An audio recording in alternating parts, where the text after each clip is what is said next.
c'est la chorale. Bravo, c'était bien la chorale. Et bon, on va s'en faire une autre qui date de 1897. Je vous rappelle comme dans les années 30, alors l'instant qu'on passe les cartons, tout ça, voilà, ça prend du temps. Alors, c'en est que vous connaissez aussi, ça s'appelle Le temps des crises, des cerises, pardon. Vous voyez, des années 30 ans maintenant, c'est une chanson écrite par Jean-Baptiste Clément. Et cette chanson, elle a une longue histoire. Il y a de l'ambiance, hein. Moi, j'étais pas dans... Elle a été reprise par la Commune de Paris, mais elle a été écrite 2 ans avant. Elle a été écrite par Clément et Antoine Renard, et en fait, elle est écrite en 1868. Donc avant la Commune de Paris, qui était en 1870, comme tout le monde le sait. Mais c'était d'abord une chansonnette d'amour. Et après, en 1870, quand il y a eu les barricades et la Commune de Paris, cette chanson a été dédicacée à Louise Michel, qui était sur les barricades et qui à la fois défendait évidemment les pauvres, les miséreux, puisqu'elle était institutrice à Montmartre. Elle se faisait payer son école par un certain Clémenceau. Et elle était sur les barricades donc pour défendre les miséreux, mais en même temps, elle a aussi soigné les Versaillais. Alors, on lui a dédicacé cette petite chanson, Le temps des cerises, donc, qui est à la fois une chanson d'amour et une chanson révolutionnaire.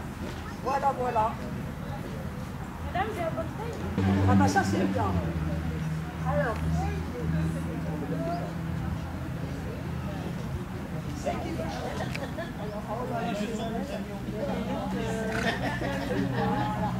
c'est qu'on veut? Ah bah ça y est, Raymond l'a déserté, il s'en fout, il est parti. On peut plus compter, ça fait du personnel. Hein. Vous voulez les feuilles, s'il vous plaît? Non, il ne faut pas que je me trompe. Hein. Il y a eu un mélange dans les...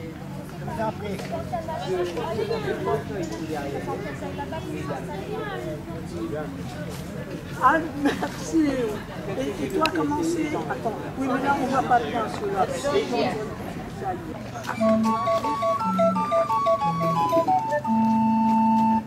Quand nous chanterons le temps des cerises, les guerres aussi blancs, les nerfs moqueurs seront tous en fête.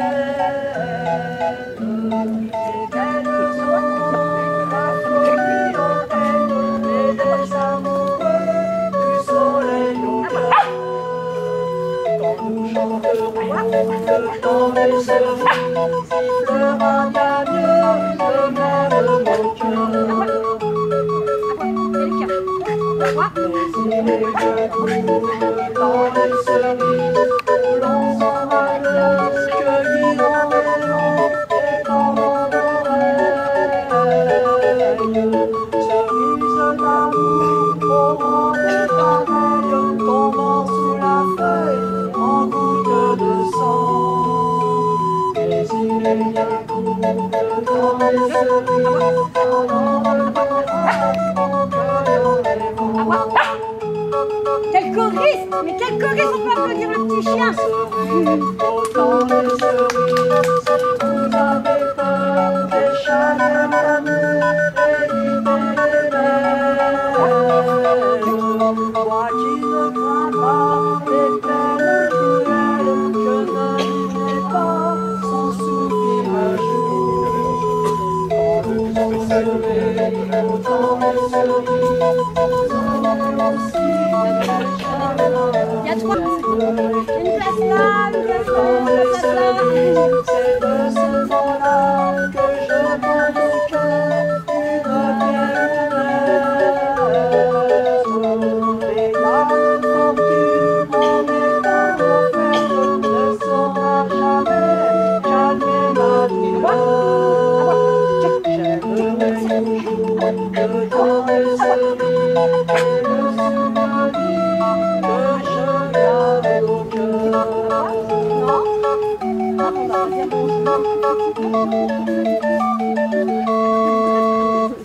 Voilà, messieurs, dames, le temps des cerises. Vous la connaissez, le petit vin blanc? Alors, on triche un petit peu parce que le petit vin blanc, c'est une chanson de 1943. Donc, on était en pleine guerre, en fait. Et on avait fait cette chanson-là au bord des guinguettes, etc., pour un petit peu amener de la gaieté aux gens qui étaient en guerre. Donc, vous avez le petit vin blanc. Alors, ma belle, ça, tu le mets là, le temps de se bon.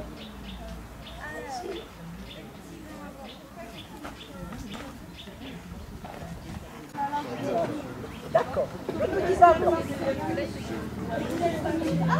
On est prêts? Maintenant, il y a la chorale là qui n'a pas les paroles. Ah, mais la logistique ne suit pas. Hein.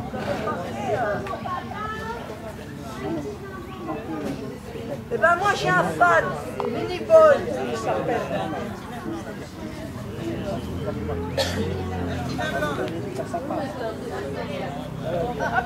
C'est pas, voilà. Alors qu'est-ce qu'il a Cet animal, hein, Vous la connaissez pas du tout. Il y en a combien qui la connaissent pas, le petit vin blanc? Le petit vin blanc, tout le monde connaît. Ah ben non. Ben non.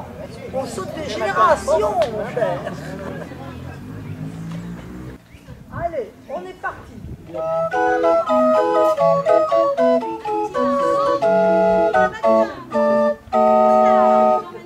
Voici le printemps, la douceur du temps nous fait des aventures. Partez mes enfants, vous avez 20 ans, partez en vacances.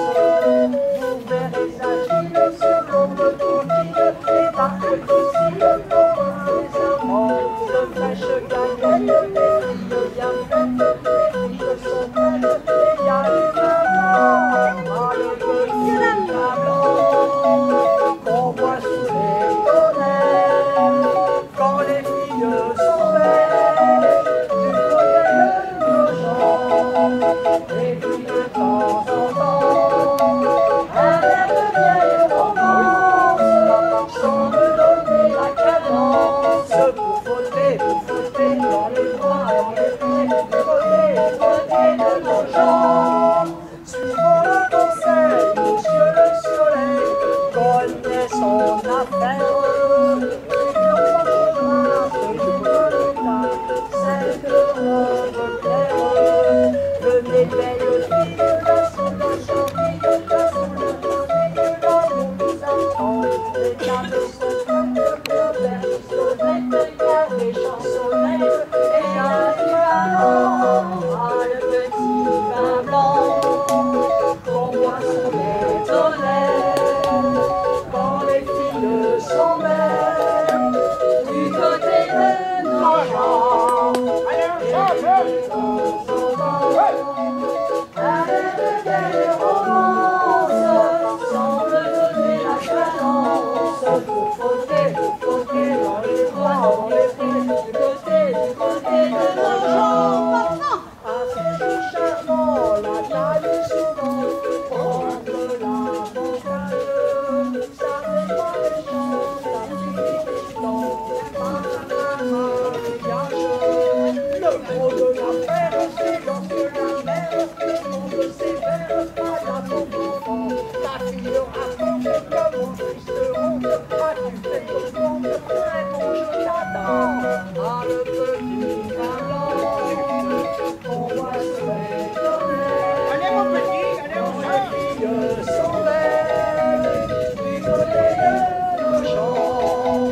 Et puis de temps en temps, un air de vieille romance, sans me donner la cadence, pour fauter dans les bois, dans les pieds, du côté de nos gens. Car c'est toujours pareil, le soleil, on verra les amants au printemps, s'en aller du côté dans les bois, dans les pieds, du côté de nos gens. Alors nous allons passer au temps des chevaux avec monsieur Louis. On ramasse le copies. Et je vais en profiter pour avant. Je vous présente quand même, hein. Quand on rachète là-bas, c'est monsieur Louis. Monsieur Louis. Monsieur Louis, il va dire quelques mots là, monsieur Louis. On ne fait pas le timide, monsieur Louis. Hein, là. On y va. Celui-là, on se présente. Hein. Mesdames et messieurs, Monsieur Louis, monsieur de l'applaudir, il est bien ça. Il est bien tout ça, il est bien compris. Oh, Oh, il est beau, monsieur Louis. Il est encore bien. Il est bon. Alors, monsieur Louis, c'est le cocher. Ce soir, je vous emmène sur le temps des chevaux. Mon vêtement est un carrick. Le carrick, c'est le vêtement des cochers. Pendant un siècle, il a habillé la plupart des cochers d'Europe. Il est d'inspiration victorienne. Et de 1800 à 1930, les cochers d'Europe ont été habillés de cette façon. Nous avons préparé une petite expo photo. J'ai un petit exposé donc à réaliser. Si ça vous intéresse, levez-vous, accompagnez-moi. Je vous parlerai de la présence du cheval dans nos sociétés pendant un siècle et que grâce à lui, nos villes se sont construites. Et je vous parlerai bien sûr du transport parce que l'apparition du cheval, c'est le transport. Et de quelques expressions idiomatiques liées au monde équin, n'est-ce pas? Mesdames et messieurs. Alors, mesdames et messieurs, je vais vous parler du cheval et déjà de la domestication du cheval. On a domestiqué le cheval il y a 4500 ans. Alors déjà, notion de domestication, que cela veut dire? La domestication, c'est déjà la gestion de la reproduction. À partir du moment où l'homme a maîtrisé la reproduction, on a parlé de race domestique. La race domestique, c'est l'application des hommes sur un territoire. La race domestique a été créée par l'homme pour satisfaire l'homme. Alors aujourd'hui, on a des mouvements très particuliers, animalistes, où il ne faut rien faire avec les animaux, mais si l'homme n'avait pas été là, la plupart des races domestiques n'existeraient pas, que ce soit le chien ou voilà. Le plus bel exemple qu'on peut donner, je ferai référence à Buffon. Le chien est le meilleur ami de l'homme, c'est Buffon qui l'a écrit dans son histoire naturelle. Il a dit plein d'autres choses. Mais voilà, le chien, le cheval, sont des animaux de compagnonnage. Et puis la domestication du cheval a permis une chose, une grande révolution chez l'homme. C'est la vitesse. À partir du moment où l'homme a domestiqué le cheval, l'homme a modifié son comportement. Il a commencé à se déplacer rapidement. Les déplacements rapides, alors quelquefois sont bénéfiques, mais malheureusement il y a eu ce qu'on sait du déplacement rapide, conquérir, le colonialisme, la guerre, etc. Et tout ça, c'est grâce à la domestication du cheval. Ensuite, la plupart, nos sociétés se sont construites grâce au cheval. Nos villes se sont construites grâce au cheval. Je vais faire une petite parenthèse. La motorisation a remplacé le cheval. Mais savez-vous pourquoi une automobile fait 1m60, entre 1m60 et 1m80 de large? Tout simplement, une voiture automobile fait exactement la même largeur qu'une voiture hippomobile. Tout simplement parce que les villes se sont construites grâce au cheval, au transport hippomobile, et puis que les industriels de l'automobile, après, se sont adaptés à l'existant. Sinon, les voitures feraient certainement 2 mètres, 2 mètres 20, elles seraient beaucoup plus, peut-être même carrées, elles tiendraient beaucoup plus la route, comme on dit, et donc voilà. Mais les voitures automobiles font la même largeur que les voitures hippomobiles. Alors là, on a réalisé quelques témoignages du passé, du 19e au début 20e, sur l'utilisation du cheval et sur le compagnonnage du cheval. Alors, on va les faire dans le désordre, peu importe. Et puis je me suis amusé à écrire quelques expressions qui sont des témoignages vivants du cheval, de la présence du cheval dans nos sociétés, parce qu'elles sont toujours visitées. Hein? Trouver le cheval à son pied, vous l'avez déjà entendu. Voilà. Tenir les rênes. Voilà, tenir les rênes, ça veut dire maîtriser quelque chose, tenir les rênes d'une entreprise. Voilà, ça c'est ce que, voilà, on tient les rênes de son cheval, on tient les guides de son attelage. Hein? Alors ici, c'est une photo très intéressante. L'ingénierie du cheval. Vous pouvez vous approcher un peu? Oui, vous pouvez approcher. On n'a que des animaux gentils. Ici, le plus méchant, c'est moi. Alors, ici, vous avez les pompiers de New York. Les pompiers de New York ont inventé un dispositif. Leur écurie était en face des voitures et le harnachement était à la voiture. Le collier est ouvert avec un palan. On reculait le cheval et on baissait le harnais comme une araignée qui descend de sa toile sur le cheval. Et on était capable d'atteler une voiture de pompiers en paire en quelques secondes, moins d'une minute. Voilà, et ça c'est les pompiers new-yorkais. Alors les pompiers new-yorkais, je vais parler aussi faire une parenthèse aussi, une parenthèse cinéphile. C'est le chien, le dalmatien. Alors le dalmatien, le film de Walt Disney a complètement travesti l'utilisation de ce chien-là. Le dalmatien, c'est le chien du cocher, c'est le gardien des guides. Et les pompiers de New York, encore aujourd'hui, ont comme mascotte le dalmatien. Mais le dalmatien, c'était le gardien des guides, celui qui accompagnait le cocher dans la voiture, et quand le cocher descendait, il gardait les guides. Et puis, vous avez d'autres chiens qui sont liés au cheval, le schnauzer moyen, le gardien d'écurie, le schnauzer géant, qui était... on a grandi la race pour accompagner les attelages en Allemagne, pour éviter que les vilains, les vagabonds attaquent les voitures et dépouillent les gens. Ici, c'est une photo aux États-Unis très intéressante, vous pouvez compter. Hein. Il y a à peu près une douzaine de chevaux, puis un tout petit petit. Alors, est-ce qu'il y a des gens de l'agriculture ici, des agriculteurs, voilà. Eh ben, l'outil qu'ils tractent là, c'est une sous-soleuse. Voilà. Et vous avez 12 percherons noirs là, qui tractent une sous-soleuse. Voilà.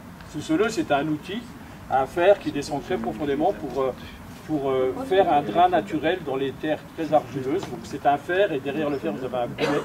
Et puis on fait, voilà, on travaille le sol et on fait un drain. Voilà, donc les terres qui ont de l'hydromorphie temporaire, eh ben, ça permet de drainer le sol très facilement. Bon alors ici c'est des témoignages de cochers, voilà, les figures de cochers, hein, voilà, livreur, voilà, on prenait soin de ses chevaux. Alors ici, pourquoi voilà les huiles, pourquoi?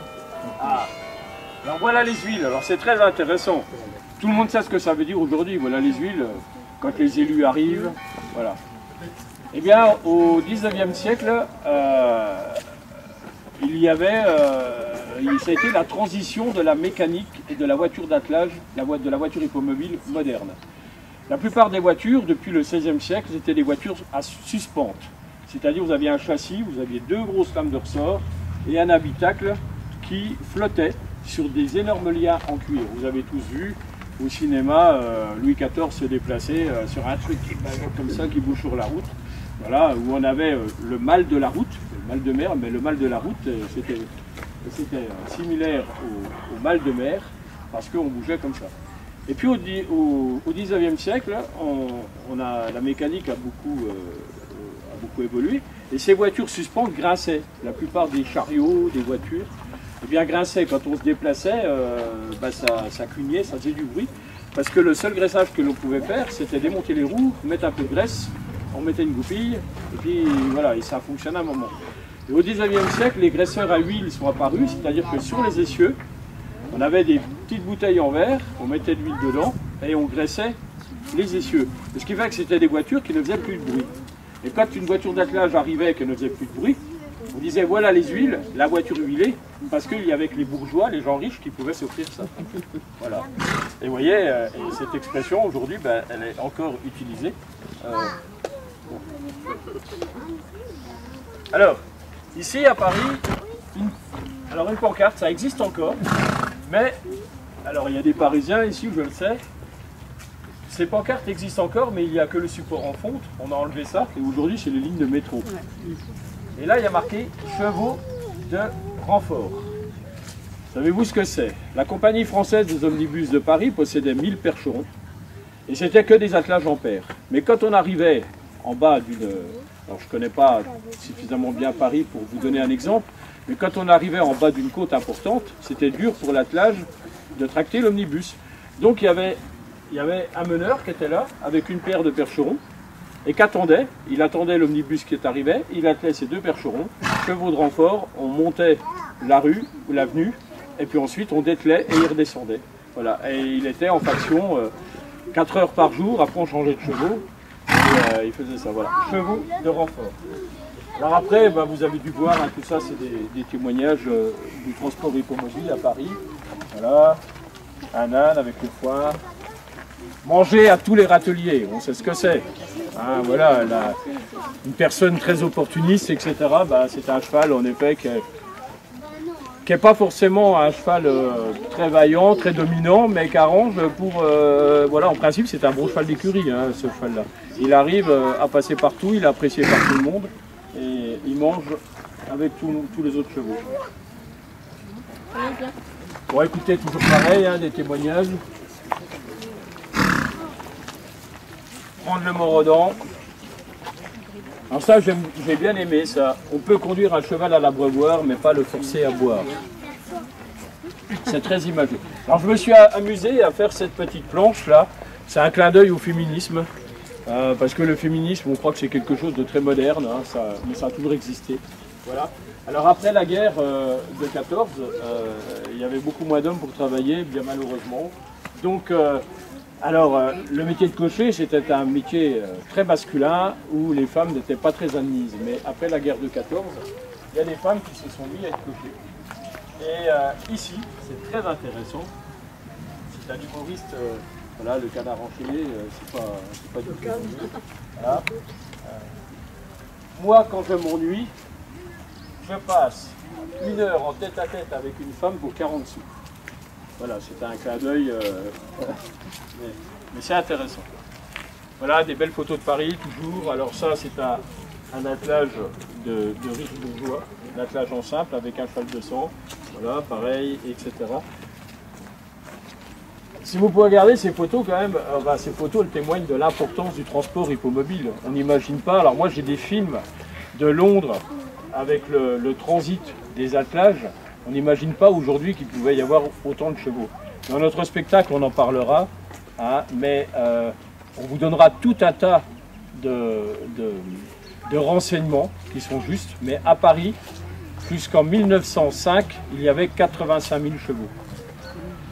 C'était la capitale d'Europe la plus peuplée en chevaux. Bon, ensuite des écuries, ça c'est toujours à Paris, voilà. Alors ça aussi c'est une autre planche, là je me suis amusé parce que le cheval est un animal qui véhicule naturellement des images de noblesse. Depuis, ça fait une journée qu'on est là et très naturellement les gens sont venus nous voir les chevaux tout simplement parce que le cheval crée l'attractivité. Lorsqu'il y a un cheval quelque part, vous le savez, on va le voir, on l'approche. Et ici c'est une planche où je me suis amusé à la faire parce que la plupart des dictateurs, la plupart des généraux, la plupart des hommes d'État se sont amusés à se faire photographier à cheval. Il y en avait qui étaient des bons cavaliers, mais la plupart étaient des piètres cavaliers. Voilà, ici vous avez Mussolini. Voilà, Mussolini s'est fait photographier à cheval. Là vous avez Hirohito. Je ne sais pas s'il était bon cavalier ou pas, mais c'était on sait ce qu'a fait Hirohito en Mandchourie. Voilà. Alors la queue de cheval, très intéressant. Tiens, un petit clin d'œil ici au féminisme. C'est intéressant parce qu'aujourd'hui il y a des débats sur les femmes qui cachent leurs cheveux, etc. Mais à une époque, l'iconographie religieuse catholique montrait aussi des femmes avec les cheveux attachés ou avec un petit voile, enfin pas un voile, une toilette, voilà. Et puis, à un moment donné, une femme qui se détachait les cheveux, c'était une dévergondée. Puis à un moment donné, il y a eu une petite révolution féministe où les femmes commençaient à se défaire les cheveux. Mais pas complètement entièrement, parce que c'était trop. Elles se les attachaient, et c'était la queue de cheval. Voilà. Enfin, c'est des témoignages que je vous apporte, mais c'est intéressant, je trouve, en termes d'histoire. Le cheval de mine. Alors le cheval de mine, alors on dit tout et n'importe quoi. Le cheval qui descendait dans la mine et qui remontait lorsqu'il était mort, etc. C'est pas tout à fait vrai. Parce que à un moment donné, le cheval, dans certaines mines, le cheval était considéré comme un ouvrier, il avait le droit au repos. Et même aux vacances. Et donc on le remontait pour aller au prix. Mais ça dépendait des gestionnaires de mines et aussi des chevaux. Parce que vous savez qu'on descendait le cheval avec une grue, la tête en l'air, les fesses en bas, et on le descendait avec une grue. Donc il y a des chevaux qui ne supportaient pas du tout ça. Donc le cheval qui se débattait, prêt à se tuer, on hésitait à le remonter, parce qu'on sait que si on le remontait, il allait mourir. Donc c'était ce cheval-là qu'on laissait dans la mine. Donc voilà, témoignage du cheval de vigne. Et puis la guerre, voilà. Alors, il y a quelque temps, vous avez eu le week-end impérial à Châtillon-sur-Seine. J'ai appris une chose, on n'imagine pas. Une charge de cavalerie sous Napoléon, c'était 10 000 chevaux. 10 000 chevaux par charge de 2 000 chevaux. On a du mal à se représenter aujourd'hui ce que ça pouvait être. Voilà. Après, voilà, là vous avez une charge en 1914, une charge anglaise là, de cavalerie.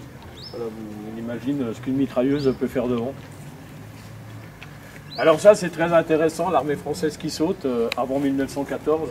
Ça s'appelle, alors ça c'est un instrument de torture pour le cheval, ça s'était complètement abandonné par l'éducation des chevaux en équitation. Ça s'appelle sauter le cul dans la charrette. C'est-à-dire que normalement, s'il y a des gens qui ont pratiqué l'équitation de saut d'obstacle, quand on saute à cheval, on a plutôt, on envoie son cheval sur l'avant en gardant l'équilibre. Et là, vous regardez ces cavaliers, ils sont complètement en arrière, comme ça. Alors c'est sûr qu'ils assurent leur réception, mais par contre c'est une torture pour le cheval. Hein, on cassait du cheval sûrement là, à chaque fois qu'on pouvait. Voilà. Et puis là, on n'est pas en 1914, à mon avis. C'est une manœuvre en Angleterre, mais je pense qu'on doit être en 1930-35. Voilà, mesdames et messieurs, je vous remercie d'avoir été un peu attentifs. J'espère que ça vous a un peu intéressé.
messieurs, dames, gardez-la parce qu'on va la rejouer tout à l'heure. Voilà, voilà. Bien, moi, je peux vous en faire une autre. Ah ben, vas-y. Une que j'ai apprise sur les chemins de traverse, une chanson qui date. Noble gens, je m'en vais vous conter une part de notre histoire. Allélo. À la chaleur d'une flambée, aux abords du bois de Vaux. Ma long voyage m'en vais puiser au fond de ma mémoire. Allélo. De chants d'amour en épopée, sur terre ou sur les flots. Nobles gens, longs sont les sentiers, et la terre est immense. Il n'est pas rare d'y rencontrer musards et badauds. Chantons les contes de ces vies, couvrons le doux chant des oiseaux. L'on vous invite en nos récits, assis au bord du bois de Vaux.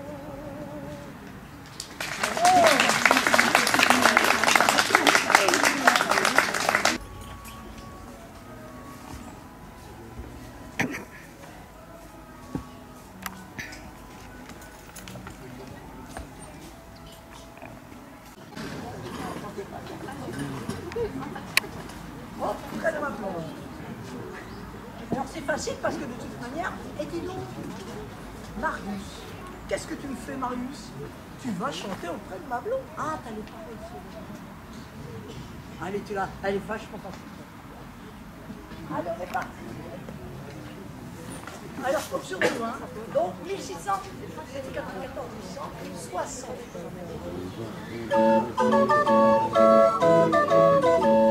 Dans les jardins de mon père, les lilas sont fleuris. À vous! Dans les jardins de mon père, les lilas sont fleuris.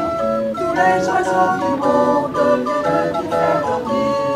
Auprès de ma blonde, il fait bon, fait bon, fait bon. Auprès de ma blonde, il fait bon dormir.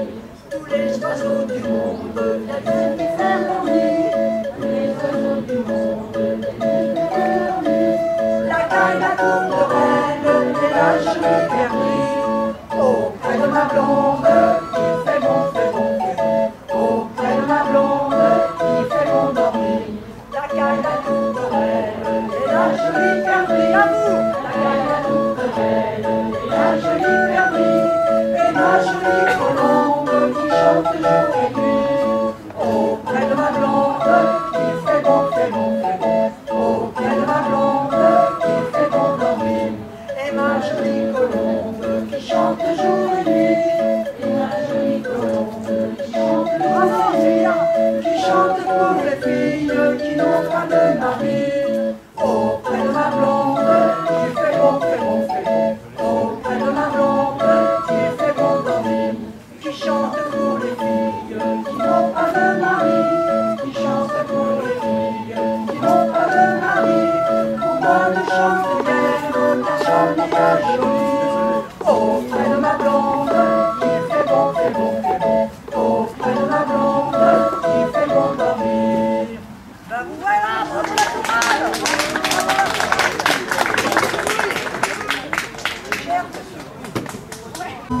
Comme il était vrai musicien, il jouait beau cinéma.